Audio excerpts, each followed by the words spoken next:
تمره هنکی قال منظور بابای بکرد. Ben yarın ne zaman var ama ne yani masada kitabı ki ne doğruluğu yani Türkler Türkçe'yi konuşabilir miyim? Ya ben Muzur efsanesini yazan bir yazarım aynı zamanda.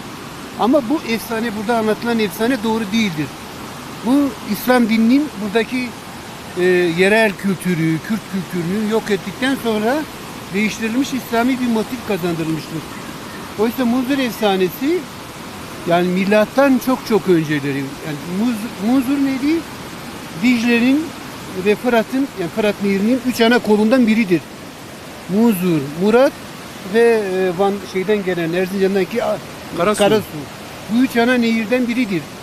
Dolayısıyla Fırat Nehri'nin efsanesi çok daha kadimdir.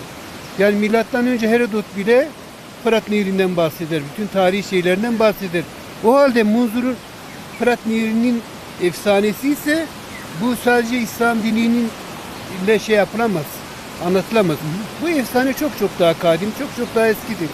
Yerel insanlar bunu çok farklı anlatıyordu. O eskiden kalan damar.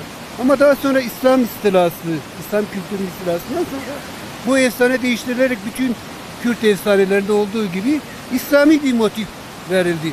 Burada anlatılan efsane doğru değildir. Yani Muzur, Musa'dan da, Peygamber'de, Muhammed'den de, İsa'dan da çok daha eski, kadim bir efsanesi var. Onu ben Muzur efsanesi diye bir kitap olarak yazdım. Ama bizim kültürümüz o kadar İslami bir istila altında ki bu şeyi gerekli şeyi görmedi. Yani gerekli ilgiyi göremedi. Evet.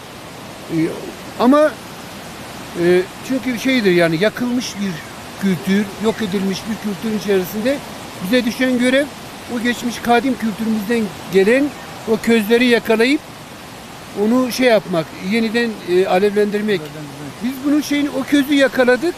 Bundan sonraki insanlar bence bu kültürel istilaya karşı kendi Kürt kültürünün, yok edilen Kürt kültürünün yeniden dirilmesi, masallarımız, efsanelerimiz, bütün öykülerimiz kendi kültürümüze ait neyse onları yeniden canlandırmak. Anlatmak istediğim şey burada anlatılan şey doğru değildir. Yani efsane değildir. Doğru değil.